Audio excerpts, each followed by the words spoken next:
السطام اللي لها الطيب عنوان، بناتها اختفت أحلى الحساني، لأم فواز الكريمة بكل آن، في مدحها تبهت جزال المعاني، في مدحها تبهت جزال المعاني. إطباعها متكاملة دون نقصان، وقلبها بالطيب نبع الحناني، الزين فيها فايق ودون فتان، كأنها من بين حور الجنان، متفردة بوصافها عالي الشان، بنت الشيوخ اللي لهم قدر ثاني، بنت الشيوخ اللي لهم قدر ثاني. هي نسل راعي المرجل الشيخ خضران، يشهد بجوده كل قاصي وداني، في عرس فوز انتشت كل الاوزان، تهدي التهاني يومنا للاماني، عريس له بصمات في كل ميدان، له صيت يتشرف بمدحه لساني، له صيت يتشرف بمدحه لساني. السهروان اللي كما بدر الاسبان، يشارك افراحه بعذب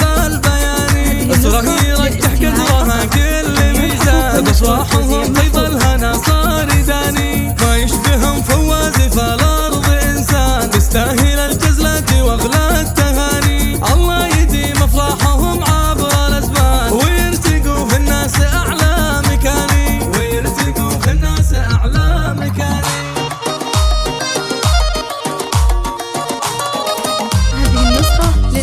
اعزف على وترى الغلا عاد بالالحان، وصدق شعور الود نهدي التهاني، منهم سطام اللي لها الطيب عنوان، بناتها اختفت احلى الحساني، لأم فواز الكريمة بكل آن، في مدحها تبهت جزال المعاني، في مدحها تبهت جزال المعاني. إطباعها متكاملة دون نقصان، وقلبها بالطيب نبع الحناني، الزين فيها فايق ودوم فتان، كأنها من بين حور الجنان، متفردة بوصافها عالي الشان، بنت الشيوخ اللي لهم قدر ثاني، بنت الشيوخ اللي لهم قدر ثاني. هي نسل راعي المرجل الشيخ خضران، يشهد بجوده كل قاصي وداني، في عرس فوز انتشت كل الاوزان، تهدي التهاني يومنا للاماني، عريس له بصمات في كل ميدان، له صيت يتشرف بمدحه لساني، له صيت يتشرف بمدحه لساني. السهروان اللي كما بدر الاسبان، يشارك افراحه بعذب البياني، اسره يرجح قدرها كل ميزان، بافراحهم